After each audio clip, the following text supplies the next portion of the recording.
할렐루야. 예배에 나오신 여러분들을 환영하고 축복합니다. 오늘 지난주에 이어서 2주 연속 우리 새가족분들이 오셨고, 오늘 처음 오신 분들도 계시는데, 노사연 씨의 노래 중에 만남이라는 노래가 있더라고요. 저도 초등학교 때 많이 불렀던, 초등학교 때 왜 이런 노래를 불렀는지 모르겠어요. 우리 만남은 우연이 아니야. 그것은 우리의 기억 다 하시네요.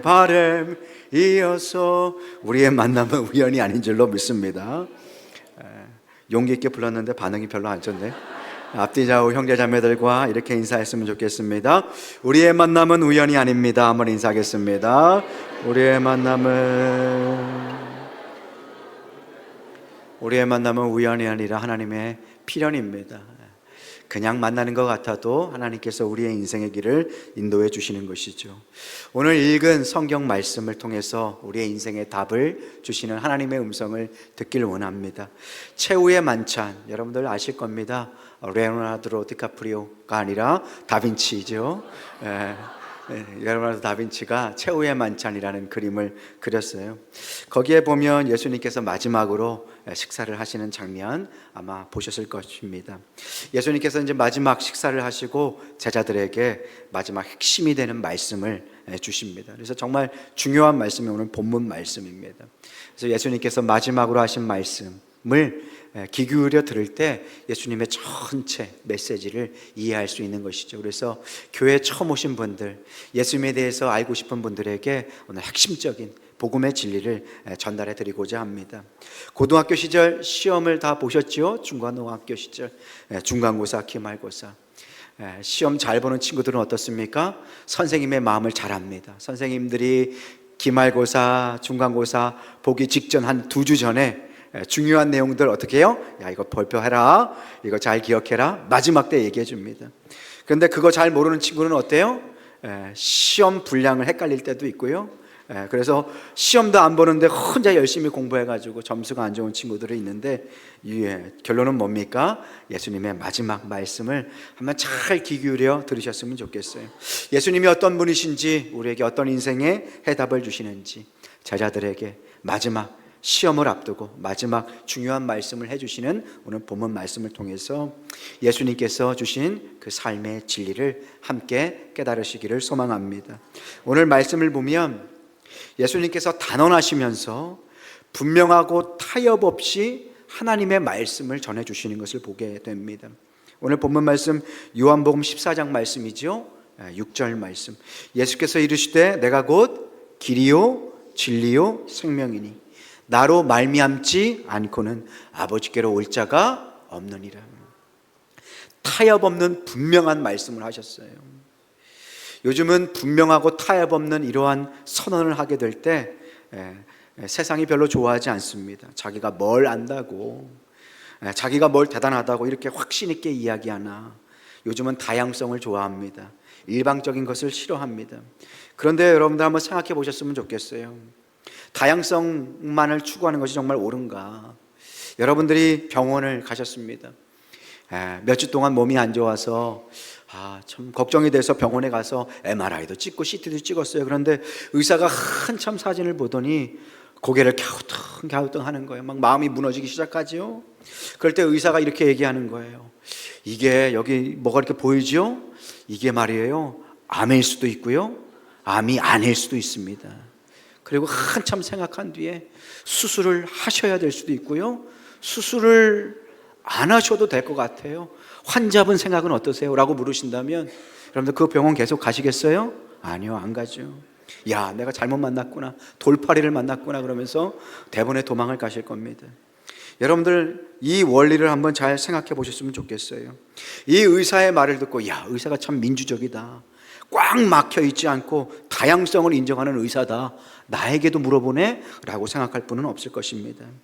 여기서 우리는 삶의 원리를 발견하게 됩니다. 무엇입니까? 중요한 일, 생명과 관련된 일일수록 확실하고 분명하고 정확한 게 좋은 것입니다. 예수님께서 오늘 말씀하십니다. 내가 곧 길이요 진리요 생명이다. 타협하지 않으세요. 분명한 진리를 선포하세요. 나로 말미암지 않고는, 하나님 아버지께 자녀로 나아갈 수 있는 자는 없다, 구원의 길은 없다 말씀하십니다. 처음 이 이야기를 들을 때 대단히 당황스러울 수도 있습니다. 어쩌면 대단히 공격적으로 들리셨을 수도 있어요. 그런데 예수님께서는요, 이 말씀을 빼고 다른 예수님의 삶을 살펴보면요, 믿을 수 없을 정도로 언제나 겸손하신 분이었음을 우리는 보게 됩니다. 예수님이 살던 그 당시에는 여자가 천대받았던 시대입니다. 그런데요, 예수님은 여자들을 항상 존중해 주셨어요. 마치 아버지가 딸을 대하듯이 그렇게 존중해 주셨습니다. 사회에 가난하고 멸시받는 자들을 절대로 그냥 보내지 않으셨어요. 제자들이 막 우습게 보내고 저리 가라고 할 때 누구냐 확인하시고요, 문둥병자, 신의 저주를 받았다라고 하는 문둥병자들, 지금은 한센시병이죠. 온몸이 썩어가는 그 참혹한 질병 속에 있는 썩은 내가 진동하는 그 사람들 그냥 보내지 않으셨어요. 끌어안아 주시고요, 아무도 만지지 않았던 그 외로운 손길을 우리 예수님께서는 만져주셨어요. 그 당시에 외국인 여자들 천대받았죠. 지금도 세계 곳곳에 이방인들은 항상 천대를 받습니다. 그런데 사마리아 여인, 스로보니게 여인, 항상 예수님께서 마치 딸처럼 아껴주셨어요. 아이들에게도요, 제자들이 야 저기 가서 놀아라 할 때 예수님께서는 아이들이 내게 오는 것을 금하지 말라, 하나님의 나라가 이런 자들의 것이다 말씀해 주셨어요. 용납하시고 아이들을 항상 축복해 주셨어요. 여러분, 그렇지만 예수님께서 단호하실 때가 있어요. 언제요? 영혼의 생명과 직결된 메시지를 전하실 때, 그때는 타협하지 않으셨어요. 형식적인 겸양을 떨지 않으셨어요. 이것저것 섞어서 본질을 흐리지 않으셨어요. 분명하게 말씀하셨어요. 오늘 6절 말씀 뭐라고 말씀하셨어요? 내가 곧 길이요 진리요 생명이니 나로 말미암지 않고는 아버지께로 올 자가 없다. 단호하게 선포하신 거예요. 그토록 겸손하셨던 분이, 그토록 어렵고 힘든 자들을 품으셨던 예수님께서 이렇게 정확하고 분명한 메시지를 선포하실 때는 그 이유가 분명히 있겠지요. 오늘 그래서 이 예수님의 말씀이 더욱 신비로운 궁금증을 만들어냅니다. 정말로 배타적이고 정말로 예수님께서 정말 이 말씀을 하셨을까라는 이 말씀 속에 예수님의 사랑이 배어 있어요. 나 외에는 다른 길은 없다, 나만이 구원의 길이다 말씀하실 때 어떤 의미에서는 배타적으로 보일지 몰라도 이 안에 놀라운 사랑이 담겨져 있습니다. 오늘 말씀을 통해서 이 예수님의 메시지 속에 담겨진 그 깊은 포용성과 사랑을 다 함께 발견하셨으면 좋겠습니다. 오늘 예수님의 이러한 단호한 말씀이 이 세상에는 거부감으로 느껴지게 됩니다. 이 시대의 흐름이 여러분 어떻습니까? 모든 절대적인 진리를 거부하는 시대를 살고 있어요. 모든 권위를 해체하고요, 사람의 다양성을 인정하는 시대, 모든 것이 괜찮다라는 시대를 살고 있습니다. 이러한 시대의 흐름이 그냥 만들어진 것이 아니에요. 모든 결과는 원인으로부터 만들어지는 것입니다. 대부분의 사회학자, 사회 철학자들은요, 이 절대 진리를 부정하는 포스트 모던, 이 모더니티를 부정하는 포스트 모던 이 니즘의 세계를 프랑스의 1968년에서부터 시작됐다라고 이야기합니다. 1968년 프랑스에는 어떤 일이 있을까요? 많은 정치인들이 이야기하고 사회학자가 이야기하는 68혁명이 있었습니다. 이 68혁명이 대단한 게 아니에요. 어떻게 시작됐냐면 남자아이들이 여자 기숙사에 들어가고 싶은 거예요. 언제요? 밤에. 그래서 프랑스 애들이 데모를 일으켰어요. 그게 68혁명이에요. 남자가 밤에 여자 기숙사에 왜 들어갈까요? 이상한 애들 아니에요? 그래서 시작된 게 68혁명인데 이 유럽을 만든 정신적인 토대가 됩니다. 이 프랑스 올림픽 개회식 여러분들 한번 보신 적 있으시죠? 어때요? 그 당시에도 마지막 만찬, 예수님의 최후의 만찬의 그림을 이렇게 그려냅니다. 그러면서 예수님을 드래그퀸, 근육질의 남자인데 여자 분장을 했어요. 그걸 예수님이라고 갖다가 앉혀놨어요. 예수님의 제자들 어떻게 했어요? 거의 나체로 옷을 입지 않고요, 남자인데 여자 분장을 하고선 예수님의 제자라고 쭉 앉혀놓고 그 전 세계로 자유와 평화를 상징하는 그 올림픽 때 어린아이들도 많이 보잖아요. 그런데 거기에 남자의 성기가 나왔잖아요. 그 참혹한 그 유럽의 모습을 프랑스가 보여준 것이죠. 그것이 바로 68혁명입니다. 무엇입니까? 모든 금지된 것을 금지하라. 모든 금지된 것, 하나님의 말씀으로 금지된 모든 것, 남자아이가 밤에 여자 기숙사 가는 것까지 다 그것을 깨부수자라고 시작된 거예요. 그런데 이 68혁명, 권위를 무너뜨린 모든 금지된 것을 금지하라 라는 것이 사상의 뿌리가 어디에서 나왔는지 아세요? 모택동의 문화혁명에서 나왔습니다. 그걸 가져다가 유럽의 사회학자들이 야, 이것이 참된 진리다, 이것을 따라가자라고 한 것이 바로 프랑스의 68혁명이에요. 모택동의 문화혁명, 여러분들 잘 아실 것입니다. 학생들이요, 공상주의에 세뇌된 학생들이, 홍위병이라고 하지요, 선생님들을 죽창으로 찔러 죽입니다. 자랑스럽게 사진을 찍어요. 회사의 직원들이 기업과 창업주, 기술자들을 반혁명 분자로 몰아서 잔인하게 고문하고 살해했습니다. 그 당시에 200만 명이 죽었어요. 자녀가 부모를 고발해요. 제자가 스승을 신고합니다. 이념의 광기에 사로잡혀서 제 부모와 스승을 죽이는 모습을 보면서 혁명이 완성되었다고 기뻐하는 것이 모택동의 문화혁명이었어요. 배부른 유럽인들이 이걸 가져다가 사상의 흐름으로 뿌린 것이 뭐예요? 68혁명이에요. 그래서 그들의 모토가 뭡니까? 모든 금지된 것들을 뭐하라? 금지하라. 그래서 이것을 가져다가 페미니즘이 시작됐어요. 뭐예요? 여자를 남성으로부터 해방시켜서 가정의 모든 이념의 질서를 파괴해야 된다라는 것이 페미니즘이에요. 아니, 나를 낳은 사람이 엄마고 내가 낳은 사람이 내 딸인데 이 가정을 분리해서 거기에 권력 투쟁이 있으니까 페미니즘으로 평등을 구현하자라는 말이 정상으로 들리십니까?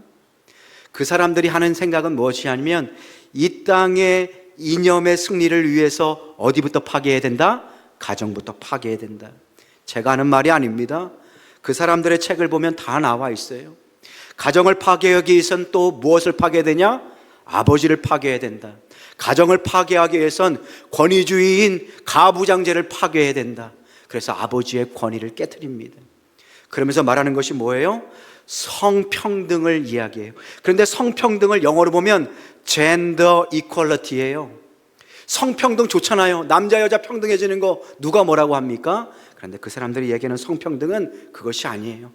남자 여자 구별하는 것을 아예 하지 말자라고 얘기하는 거예요.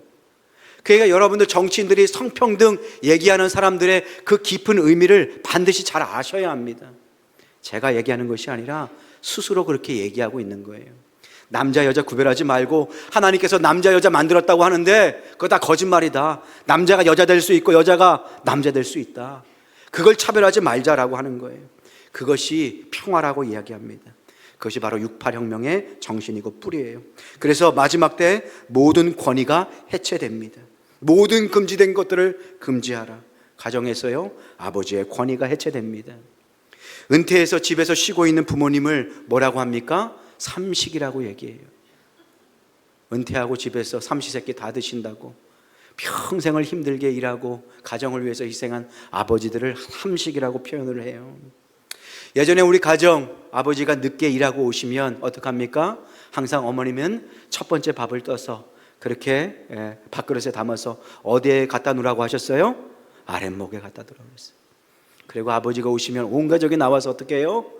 인사를 하고 그 아버지를 맞았어요. 아버지의 권위가 해체됐어요. 아이들이 요즘에 와도요, 부모 말 할아버지 말 안 들어요. 학교에서 선생님의 권위가 해체되었어요. 선생님의 그림자도 안 밟고 스승의 날이면 아이들이 울면서 스승의 날 노래를 불렀잖아요. 물론 거기에 병폐도 많고 잘못된 것도 있지만 선생님의 그 은혜, 스승의 날에 애들이 편지 하나 못 보내는 시대가 되어버렸어요. 여러분들 권위가 나쁜 것일까요? 아니에요. 권위주의는 나쁜 것이지만 권위는 하나님께서 세우시고 하나님께서 이 세상을 창조하신 하나님의 질서인 줄로 믿습니다. 그래서요, 요즘 시대 정신이 뭐라고요? 절대 진리가 없다라고 이야기해요. 그런데 그들이 하는 얘기를 한번 잘 들어보십시오. 여기에 어떤 오류가 있는지 여러분들 한번 스스로 생각해 보셨으면 좋겠어요. 절대 진리가 없다라고 말하는 사람들은 이렇게 이야기합니다. 절대로 절대 진리가 있다고 절대로 말하지 마라. 모든 것은 상대적이다. 절대로. 여러분들 여기에 뭔가 문제가 있다고 생각하지 않아요? 절대 진리가 없다고 얘기하면서 자기들이 말하는 상대주의는 어때요? 절대화시키는 거예요. 그러면서 복음을 전하지 말라, 예수님이 길이지 길이라고 말하지 말라라고 얘기하는 것입니다. 오늘 말씀에는 예수님께서 절대 진리가 있다라고 선언하십니다. 이 세상은 그 진리로 만들어졌고 이 세상이 견고하게 흔들리지 않는 것은 하나님의 절대 진리, 타협할 수 있는 하나님의 진리 가운데 세워졌기 때문이다 라고 말씀하십니다. 내가 곧 길이다, 생명이다, 나로 말미암지 않고는 구원받을 수 없다라는 것이 차가운 배타성이 아니에요. 그 안에 놀라운 주님의 사랑이 있습니다. 그 사랑이 어떻게 나타나는지 오늘 말씀을 통해서 다 같이 확인할 수 있었으면 좋겠습니다. 인생의 답, 예수님께서 말씀하십니다. 첫 번째, 무엇이라고 말씀하십니까? 예수님께서 바로 구원의 길이 되신다 말씀하십니다. 예수님께서 길이 되신다, 인생의 답이 되신다, 구원의 길이 되신다 말씀하시는 것입니다. 미국에서 잠깐 살았습니다. 미국에는 산도 많고 길도 많아요. 그런데 우거진 산속을 걸어가다 보면 이 길이 왜 나와 있나 라는 생각이 들 때가 있어요. 그때 이제 호기심이 생겨서 그 길을 걸어갑니다. 이 길 끝에 뭐가 있을까? 이 길은 왜 만들어졌을까? 그러면서 걸어갑니다. 그런데 한참 걸어가고 난 뒤에 그 길 끝에 한 농장이 나오더라고요. 그 농장과 이어진 길이었는데 사람들이 많이 가지 않는 길이었어요. 그때 깨달았어요. 그래, 모든 길에는 출발점이 있고 그 다음에 뭐가 있어요? 도착지가 있다. 모든 길은 바로 그 도착지를 향하여 나 있는 길이다. 어떠한 길도 그냥 나 있는 길은 없다라는 것을 알게 되었어요. 그래, 모든 길에는 다 이유가 있구나. 모든 길에는 다 의미가 있구나. 모든 길에는 목적지, 종착지가 있구나라는 것을 깨닫게 되었어요. 빨리 받으세요. 주일 예배 올 때는 핸드폰 끄시는 거 잊지 않으시고, 자, 다시 저를 봐주시기 바랍니다. 전화 잘 받으셨어요. 자, 모든 길에는 다 이유가 있고 의미가 있어요. 모든 길에는 종착지가 있는 거예요. 여러분들 혹시 길을 잃어버렸어요? 잃어버린 적이 있으신가요? 저는 어렸을 적 초등학교 1학년 때 부모님이 이제 이사를 가게 되셨는데, 이사를 간 곳이 시골이었고 한 1시간 정도 버스를 타는 곳이었어요. 그런데 제게 한 번 길을 가르쳐 준 다음에 그 다음날 찾아가도록 하셨어요. 초등학교 1학년인데 정말로 이제 독립적으로 키우신 거죠. 그런데 그 아이가, 제가 이제 초등학교 1학년 때 그 길을 잃어버렸어요. 길을 잃어버리니까 갈 곳이 막막한 거예요. 그래서 다시 옛날 집으로 돌아왔습니다. 옛날 집으로 돌아왔는데 부모님이 있어요, 없어요? 없어요. 그러면서 해가 뉘역뉘역 채워질 때 눈물이 뚝뚝 떨어지더라고요. 야, 이제 나 어디로 가야 되나? 이제 여기 이제 공터에서, 옛날에 동네에 공터가 많잖아요. 공사 막 하고 남은 막 찌꺼기들도 있고 합판들도 이렇게 있고, 그래서 합판을 주섬주섬 모아가지고 텐트처럼 이렇게 만들었어요. 그래서 내가 여기서 자야 되겠다라고. 요즘도 꿈을 꿀 때가 있어요. 그래서 아주 놀래. 이게 길이 참 중요해요. 여러분들도 아마 길을 잃어버린 경험이 있으실 겁니다. 미국에도 길이 워낙 많고 산이 많이 우거져서요. 어떤 사람이 이제 핸드폰 놓고 이제 트레킹을 하러 이제 길을 걸으려고 가다가 길을 잊어버려서 사막 한가운데 죽기도 하고 길을 찾지 못했어. 그래서 여기서 또 한 가지 길의 원리를 발견하게 돼요. 길은 곧 뭐예요? 생명이다. 두 가지 원리를 말씀드렸죠. 길에는 항상 이유와 목적이 있고요, 그 길 끝에는 항상 종착지가 있다라는 거예요. 모든 길은 이유 없이 만들어지지 않는다. 두 번째, 그 길은 생명과 연결되어 있다라는 것입니다. 그래서 세상 사람들은 이 세상을 살면서 남자는 두 여자 말만 잘 들으면 된다라고 이야기합니다. 첫 번째, 누굴까요? 엄마가 아닙니다. 아직 엄마라면 안 됩니다. 아내의 말을 잘 들어야 됩니다. 아직도 엄마라 그러면 큰일 나요. 두 번째, 내비게이션에서 나오는 여자의 말을 잘 들어야 된다. 내비게이션이 왜 정확할까요? 정확한 지도를 갖고 있기 때문에 그래요. 우리의 인생의 지도, 우리의 인생의 길 누가 만드셨을까? 오늘 본문 말씀은 예수님께서 만드셨고 예수님께서 우리의 길을 인도하신다. 아니, 예수님께서 길 자체가 되신다라고 말씀해주고 있습니다. 하늘의 비행기 그냥 날아가는 것 같지만 항로라고 하는 하늘의 길이 있습니다. 큰 배, 만망대해 자기가 가고 싶은 곳으로 가는 것이 아니라 해로라고 하는 바다의 길이 있어요. 오늘 여러분들 교회에 올 때도요, 각자 다 출발점에서 여기까지 오는 최적의 길을 이렇게 걸어서 오신 것 아닙니까? 교회라는 목적지에도 길을 통해서 온 것처럼요, 우리의 인생에도 다 뭐가 있다라는 겁니까? 길이 있다라는 것이에요. 그래서 우리의 인생을 한마디로 정의하자면 여러 가지로 정의할 수 있겠지만 참된 길을 찾아가는 것, 그것이 우리의 인생이 아닐까라고 생각이 들었습니다.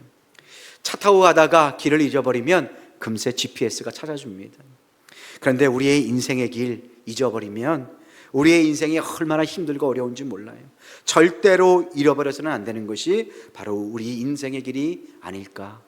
하나님께서는 이렇게 우리의 인생의 길에 대해서 말씀해 주십니다. 히브리서 9장 27절 말씀입니다. 한 번 죽는 것은 사람에게 정해진 것이요 그 후에는 뭐가 있대요? 심판이. 우리의 인생 그 길의 마지막에 하나님을 보게 될 것이다. 거기에서 다 심판을 받게 될 것이다. 그래서 영어 단어로는요, destin이라는 단어를 써요. 운명 지어졌다. 그것이 너희의 숙명이다. 너희의 인생의 길의 마지막이다. 아무도 예외는 없다. destin이라고 말씀하시는 거예요. 이 destin이라는 것은 destination, 목적지를 의미합니다. 제가 이제 미국에서 사역했을 때 성도님이 이제 소천하시면 교회에서 예배를 드려요. 그 다음에 이제 장례, 이제 그 성도님이 이제 묻혀야 되는 곳에서 예배를 한번 드립니다. 그래서 거기에 이제 예배 드리는 그 장소를 메모리얼 파크라고 해요. 그러니까 우리는 그냥 요즘은 화장하기도 하고 그리고 땅에 그냥 동네에 묻기도 매장을 하기도 하지만 거기에는 공원 같은 데가 있어요. 다 묘지인데 잘 보면 거기에 이제 비석이 땅에 박혀 있는데 멀리서 보면 꼭 뭐 같아요? 공원 같아요. 그래서 파크라는 단어를 써요. 그래서 성도님이 소천하셔서 거기에 찾아가는데 워낙 길이 복잡하니까 이제 내비게이션, GPS를 켜고 가는 거예요. 그런데 거기에 딱 예배드리는 공간에 보면 이미 땅을 깊이 파놓습니다. 그리고 그 성도님이 누워있는 관이 있고 어떤 때는 열려 있기도 해요. 그리고 마지막 인사도 합니다. 근데 거기에 딱 GPS를 켜고 도착하니까 영어로 이렇게 얘기해요. You have arrived at your destination. 하나도 못 알아들어서 한국말로 말씀해 드리겠습니다. 당신의 목적지에 도착했습니다. 그 말을 듣고 어느 한순간 무릎을 쳤어요. 그래, 우리의 인생의 도착지가 바로 여기가 아닐까. 당신의 어디에 도착했다고요? 도착지, 당신의 목적지에 도착했습니다.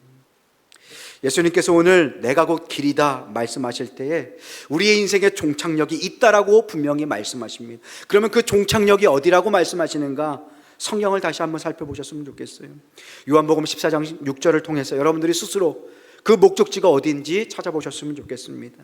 함께 읽어보겠습니다. 시작. 예수께서 이르시되 내가 곧 길이요 진리요 생명이니 나로 말미암지 않고는 아버지께로 올 자가 없느니라. 아멘. 내가 곧 길이다. 이 길을 통해서 어디로 간다는 거예요? 아버지께로 간다. 우리의 목적지가 어디입니까? 아버지, 하나님 나라, 마지막 심판대 앞에 서게 된다는 것이에요. 그래서 예수님께서 이 말씀 전에 어떤 말씀을 보태어 하시는가? 성경이 그냥 씌어진 말이 하나도 없어요. 읽어보면 얼마나 정확한지 몰라요. 2절 말씀 한번 보시면요, 내 아버지 집에 거할 것이 많도다. 내가 너를 위해서 무엇을 예비하러 가신대요? 거처를 예비하러 간다. 너희들을 위한 집을 예비하러 간다 라고 말씀해 주고 계세요. 오늘 말씀을 쭉 읽다 보면 우리의 목적지를 발견하게 됩니다. 거기가 어디라고요? 아버지의 집. 그리고 그 아버지의 집에 우리가 거할 처소를 위해서 예수님께서 지금도 준비하고 계신다. 그래서 나를 따라서 오게 되는 너의 인생의 끝에 너희들이 만나게 되는 종착역이 있는데 그곳이 어디라고 말씀하세요? 내 아버지 집이다 라고 말씀해 주고 계시는 것입니다. 사랑하는 성도 여러분, 여러분들이 그리고 저가 함께 돌아가야 될 집이 있습니다. 그것은 바로 우리를 지으시고 사랑하시는 아버지 하나님의 집인 줄로 믿습니다. 우리의 믿음, 기독교 신앙의 핵심에는 뭐가 있냐면요, 하나님이 계시고요, 그 하나님께서 우리의 인생 마지막에 우리를 위한 예비된 거처를 준비하고 계신다. 돌아가야 할 아버지의 집이 있다라는 것입니다. 누가복음 15장 말씀에 보면 이 아버지의 집이 어떠한 모습인지, 우리 하나님께서 예수님이라는 길을 통해서 우리를 어떻게 기다리고 계시는지를 잘 말씀해 주십니다. 예수님께서 한 이야기를 우리에게 들려주십니다. 그 비유가 누가복음 15장 11절에서부터 시작됩니다. 또 이르시되, 예수님께서 이야기를 해주시는 거예요. 어떤 사람에게 두 아들이 있다라고 말씀하세요. 이 어떤 사람은 바로 하나님 아버지를 말씀해 주고 계시는 것입니다. 근데 12절에 어떤 일이 펼쳐집니까?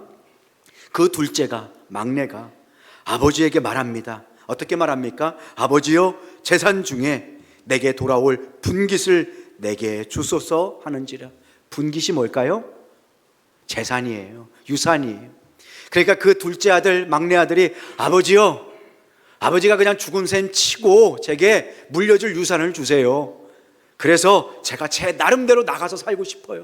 아버지 없는 인생 마음껏 한번 살아보고 싶어요. 그렇게 얘기했어요. 여러분들이라면 어떻게 하시겠어요? 근데 그 아버지는 어떻게 하시냐면요, 아버지가 그 살림을 각각 어떻게 했대요? 나눠주었대요. 그래, 한번 나가서 살아봐라. 근데 그 결과가 어떻습니까? 13절에 보니까 그 후 며칠이 안 돼요, 둘째 아들이 재물을 다 모아가지고 먼 나라에 가서 어떻게 했어요? 허랑방탕, 아버지 없이 자기 뜻대로 하고 싶은 거 다 하는 인생, 허랑방탕한 인생. 그러면서 어떻게 했어요? 그의 재산과 인생을 다 낭비하고 허비했어요. 이건 물질뿐만 아니라 그의 인생 전 존재를 의미합니다. 삶의 재산을 다 낭비했어요. 14절 결과가 어떻습니까? 다 없애고 낭비한 후에 그 나라는 어떤 나라예요? 지가 세운 나라예요. 살고 싶어 했던 나라, 아버지가 안 계신 그 나라를 의미합니다. 크게 흉년이 들어 그가 비로소 어떻게 했다고 얘기해요? 궁핍한지라, 굶어 죽게 생겼다라는 거예요. 누가복음 15장에서 예수님께서 이야기를 통해서, 이 스토리를 통해서 우리에게 무엇을 말씀해 주십니까? 인류는 모두 길을 잃어버린 집 나간 아들이다 라고 말씀해 주고 계시는 것입니다. 타락 이후에 하나님을 떠나서 하나님 없이 살아가는 모든 인류의 모습을 바로 이 탕자의 비유를 통해서 우리에게 알려주시는 거예요.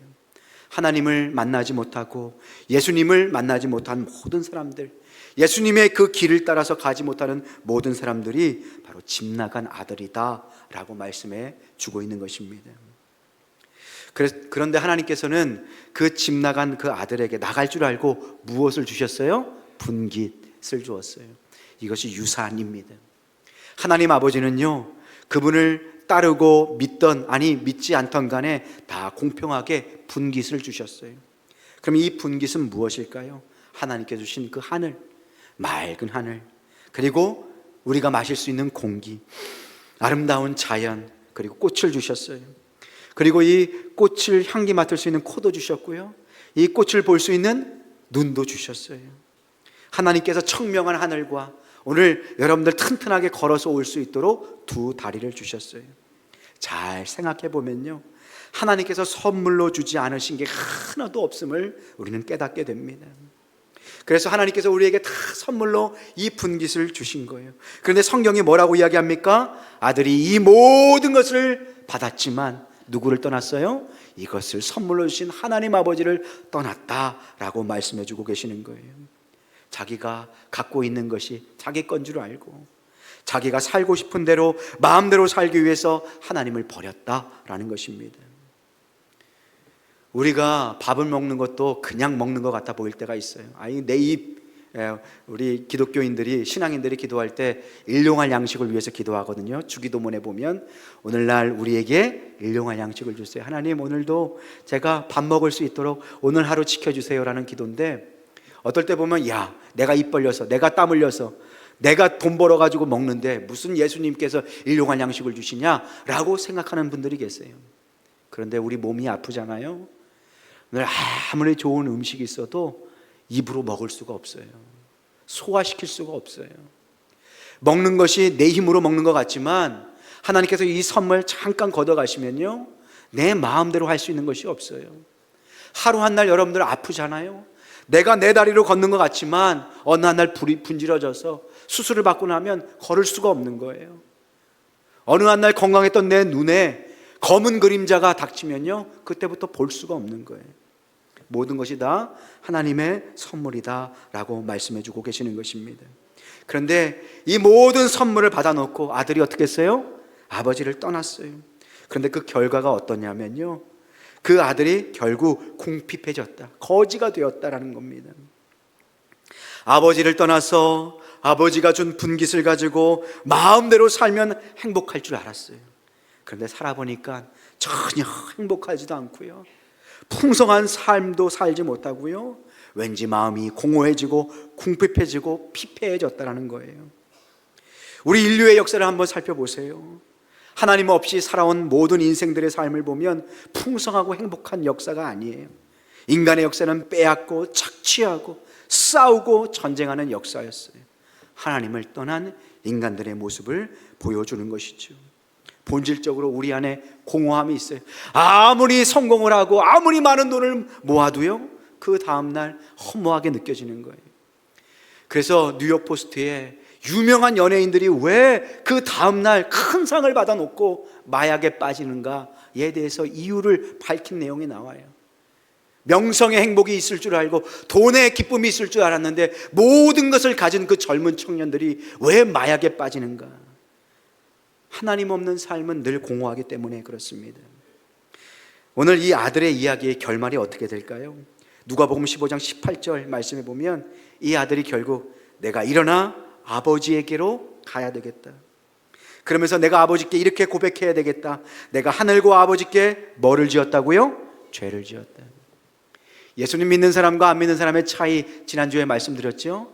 잘난 사람 별로 없어요. 돈 많은 사람도 별로 없어요. 인격적으로도요, 예수님 믿는다고 고결한 거 아니에요. 근데 예수님 믿는 사람 딱 한 가지 차이가 있어요. 뭘 알아요? 자기가 죄인인 걸 알아요. 자기에게 소망이 없음을 알아요. 그래서 주일마다 나와서 하나님 앞에 엎드리고 회개하는 거예요. 고쳐달라고, 살려달라고, 말씀대로 살게 해달라고, 자기의 물질을 들여서 어려운 사람들을 돌보고 하나님 앞에 기도하는 것이죠. 아버지와 아들과 죄를 지었습니다. 자기의 죄를 깨닫게 되는 거예요. 아버지의 마음을 깨닫게 되는 거예요. 그러면서 19절 말씀에 이제부터 아버지의 아들이라 일컬음을 감당하지 못하겠습니다. 아버지의 아들이 아닙니다. 이제 품꾼의 하나로 보소서. 나는 이제 종이 되겠습니다. 아버지의 종으로 살겠습니다 라고 그 아들이 이야기하는 거예요. 그런데 20절 말씀에 보니까 아버지가 어떻게 해요? 이에 일어나서 아버지께로 돌아가니라. 아직도 거리가 먼데, 그 아들이 저 동굴 밖 멀리에서 보이는 거예요. 아직 거리가 먼데 아버지가 그를 보고 어떻게 여겼대요? 측은히 여겨 달려가 목을 안고 입을 맞췄어요. 뭐예요? 저 멀리 동구밭에 그 거짓골을 하고 있는 아들이 보이는 거예요. 사람들은 다 몰라요. 근데 누구는 알아봐요? 아버지는 알아보는 거예요. 자식의 뒷모습도 알아보는 게 부모 아닙니까? 그 아비는요, 자식이 떠나가는 그날부터 늘 저 멀리를 바라봤어요. 언제까지요? 아들이 돌아올 때까지. 근데 그 아들이 거짓골을 하고선 결국 오는 거예요. 그래서 알아본 아버지는 어떻게 해요? 그 아들이 쭈뼛거리고 못 오니까 아버지가 달려가는 거예요. 불쌍히 여겼어요. 그리고 끌어안았어요. 그리고 목을 안고 입을 맞추는 거예요. 21절 말씀해 보니까 그 아들이 동일하게 그 아버지 앞에 연습한 것을 이렇게 고백합니다. 그러니까 두 번 나오는 거예요. 내가 하늘과 아버지께 죄를 졌습니다. 두 번 얘기한다는 건 반복이에요. 근데 이 아들이 아버지의 아들이라 일컬음을 감당하지 못하겠습니다. 이제 종으로 여겨주세요 라고 할 때 그 아들이, 아버지가 어떻게 했냐면 22절 말씀 함께 한번 읽어볼까요? 시작. 아버지는 종들에게 이르되 제일 좋은 옷을 내어다가 입히고 손에 가락지를 끼우고 발에 신을 신기라. 아멘. 제일 좋은 옷이 누구의 옷일까요? 아버지 자신의 옷이에요. 내 옷, 제일 좋은 옷, 그것을 누구에게 입히는 거예요? 아들에게 입혀라. 손에 가락지를 끼워라 라는 건 뭘까요? 이 손에 가락지에 도장이 있거든요. 이 도장으로 주인의 권리를 행사하는 거예요. 이 권리를 행사할 수 있는 그 반지를 누구에게 주는 거예요? 아들에게 주는 거예요. 그 아들, 배은망덕하고 재산을 허비하고 아버지의 가슴을 무너뜨린 그 아들을 받아주시는 거예요. 조건 없이 받아주시는 거예요. 그리고 그 발에 신을 신겨라. 신은 뭐예요? 모든 수치를 의미합니다. 그 아들이 밟고 걸어갔던 모든 수치의 걸음들을 이제 깨끗하게 씻기시고 과거를 다 잊으시고 그 발에 새 신을 신겨주시는 거예요. 23절, 그리고 살찐 송아지를 끌어다가 잡으라. 우리가 어떻게 하자? 먹고 즐기자. 소는 아무 때나 잡는 것이 아니에요. 소를 한번 잡으면 그 하루에 다 그걸 소비해야 돼요. 냉장고도 없는 시대잖아요. 동네 사람을 다 부른 거예요. 동네 사람들이 다 손가락질하고, 저 인간 아버지를 버리고 후레자식이라고, 아버지의 유산을 가지고 떠난 자식이라고 다 수군수군 하는데, 아버지는요 그 아들이 부끄럽지 않은 거예요. 자랑스러운 거예요. 생명을 얻은 거예요. 그 아들이 죽었다가 살아온 거예요. 그래서 그 아들을 위해서 잔치를 벌이는 것입니다. 여러분들, 하나님의 교회와 그리고 기독교 신앙의 본질은요, 이 아버지의 사랑입니다. 조건 없이 받아주시는 아버지의 사랑. 예수님께서 구원의 길을 말씀하셨어요. 내가 곧 길이다. 나를 통하여서 너희들이 하나님 아버지 앞에 나갈 수 있다. 너희들이 얼만큼 큰 죄를 졌든지 상관이 없다. 내가 그 죄를 위해서, 너희를 위해서 죽었다. 나를 믿으면 나의 손을 붙잡고 하나님 아버지 앞에 나아갈 수 있다. 그곳에는 아버지의 사랑과 환대가 있다라고 말씀해 주시는 것입니다. 지금도 하나님 아버지는 우리를 기다리고 계십니다.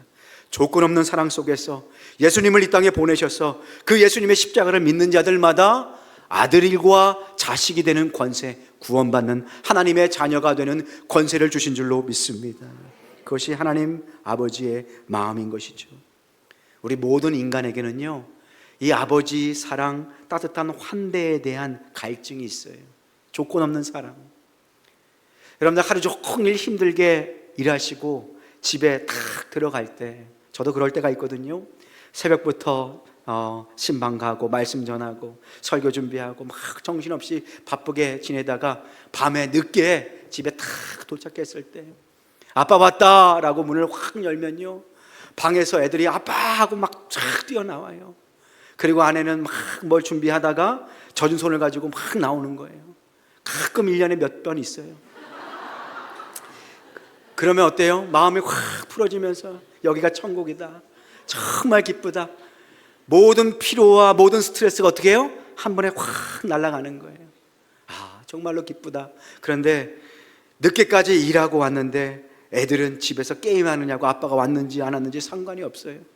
아내는 어디서 뭐 하는지 나와 보지도 않아요. 그럴 때 어떻게 해요?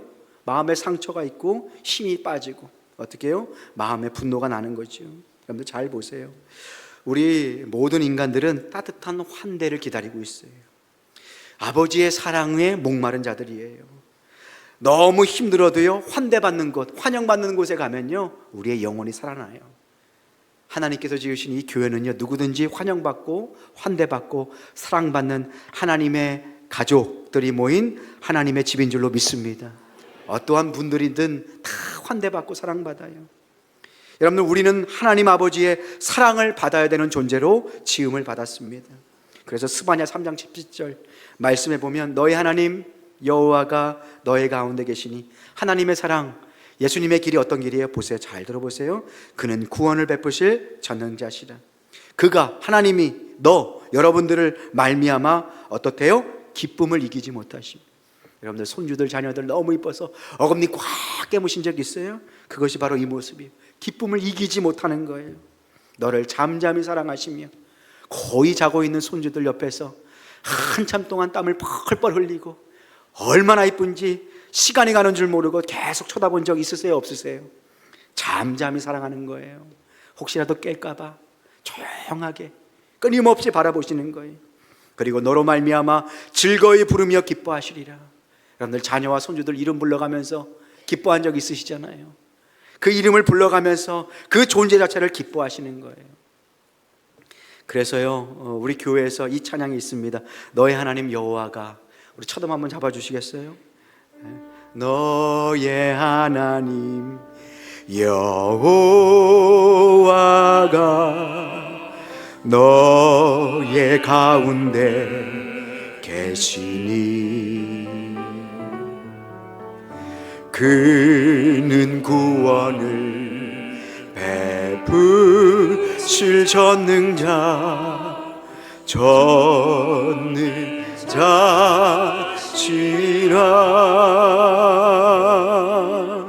그가 너로 인하여 기쁨을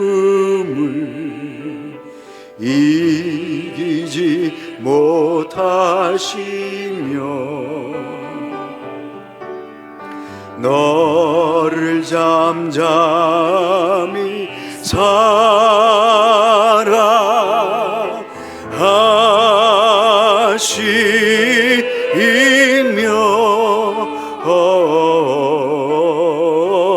즐거이 부르며 기뻐하시리라.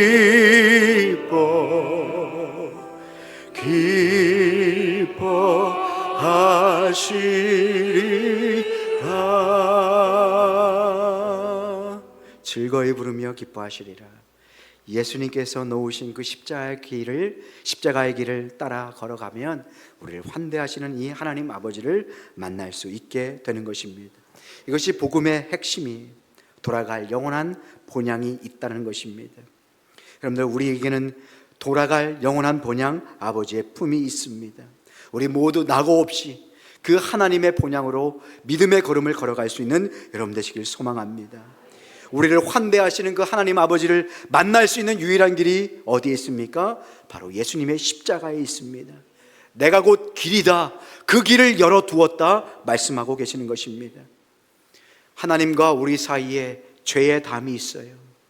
이 죄로 인해서 우리가 하나님 아버지께 아들로 딸로 나아갈 수가 없어요. 그런데 그 막혔던 담을 누가 여셨습니까? 예수님의 십자가로 여신 것입니다. 십자가를 따라 걸어가게 되면 하나님 아버지를, 우리를 구원하시는 창조주요, 환대하시는 우리의 친아버지로 만날 수 있게 되는 것입니다. 믿음의 길이란 뭘까요? 이효령 씨 이야기를 지난주에 해드렸죠. 지성에서 영성으로. 그래서 그분께서 마지막에 세례를 받으셨어요. 그리고 많은 사람들이 욕을 했죠. 야, 저 지성의 사람이 어떻게 변절해서 기독교인이 되는가, 많은 사람들이 얘기했지만 그분께서 그의 책에서 이렇게 믿음의 길에 대해서 설명하시더라고요. 그분께서 어렸을 적 제비에 대해서 많이 궁금하셨대요. 춤추는 제비 말고요, 하늘을 나는 제비를 말씀드리는 겁니다. 한 가지 궁금한 게 있었어요. 그게 뭐냐면 제비 어미가, 이제 어미새가 자식들을 이렇게 먹이는데 멀리서 보니까 그 자식들이 다 입을 쫙쫙 벌리고 있더래요. 그런데 그 어미새가 어떻게 음식을 먹은 자식과 안 먹은 자식을 구별해가지고 이렇게 새끼에게 먹이를 줄까 궁금했대요. 선생님한테 물었더니 혼나기만 했대요. 그래가지고요, 스스로 찾아봤대요. 궁금하니까. 그러니까 얻은 답이 뭐냐면, 참 하나님께서 어떻게 이 세상을 지으셨냐, 먹은 새끼들은 배에 그 벌레가 차잖아요. 그럼 배가 부르면 입을 크게 벌릴래야 벌릴 수 없도록 배가 그렇게 만들어졌대요. 근데 배가 고픈 새는 어때요? 애기 새는 입을 크게 벌리는 거예요. 얼마만큼? 배가 고픈 만큼. 그러니까 어미새가 쫙 보고 입이 얼마큼 벌어졌는지 보는 거예요. 그 중에 누굴 넣는 거예요? 입이 제일 큰 새를 넣는 거예요. 그래서 깨달았다.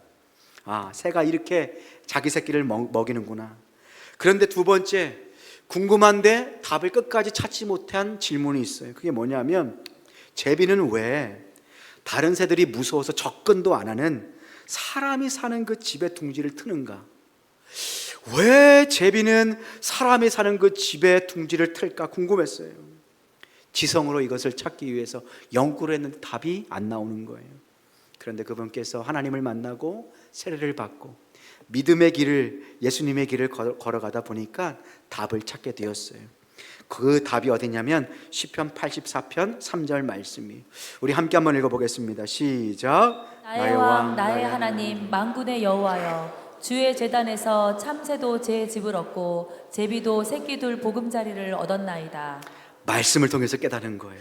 하나님의 전에서 누가 보호를 받는 거예요? 제비가 보호를 받는 거예요. 새끼들 보금자리를 하나님께서 주셨다. 하나님의 전에 하나님의 보호를 받는 것. 그때 지성으로 풀리지 않았던, 머리로 풀리지 않았던 제비가 왜 사람이 사는 집에 마치 자기를 잡아먹으라는 듯이 그렇게 겁도 없이 사람 사는 집에 집을 지었는지 깨닫게 되는 거예요. 제비는 사람을 믿었던 거예요. 사람을 의지한 거예요. 사람이 사는 집에 집을 지으면 누가 지켜주는 거예요? 사람이 지켜주는 거예요. 구렁이가 알을 먹으려고 하면 어떻게 해요? 지켜주는 거예요. 흥부가 어떻게 해요? 제비 다리도 고쳐주잖아요. 거기에서 깨달은 거, 그렇구나, 우리가 하나님을 의지하고 하나님 집에 사는 것이 바로 참된 행복이구나 라는 것을 깨닫게 된 것입니다. 사랑하는 성도 여러분, 우리의 인생의 마지막 길, 반드시 하나님 앞에 서게 될 것입니다. 그때 하나님을 어떤 분은 심판하시는 하나님으로, 어떤 분은 우리를 사랑하시는 하나님으로 만나게 될 것입니다. 양갈래 길이 있습니다. 예수님께서 십자가의 길을 우리에게 주셨습니다. 이 길을 걷는 자마다 구원을 받게 된다 말씀하십니다. 때로는 내가 곧 길이요 진리요 생명이니 나로 말미암지 않고는 아버지께로 갈 자가 없느니라, 대단히 배타적으로 보일 수도 있습니다. 그런데 이 말씀 중심을 뚫고 들어가면 그 안에 놀라운 예수님의 사랑, 모든 믿는 자들을 품으시는 예수님의 그 큰 포용성을 발견할 수 있게 되는 것입니다. 요한복음 3장 16절 말씀이에요. 하나님이 세상을 이처럼 사랑하사 독생자를 주셨으니 이는 그를 어떤 자들마다요? 믿는 자마다 멸망하지 않고 영생을 얻게 하려 하심이라. 그래서 이 찬양 예전에 주일학교에서 많이 불렀죠. 하나님이 세상을 이처럼 사랑하사 독생자를 주셨을.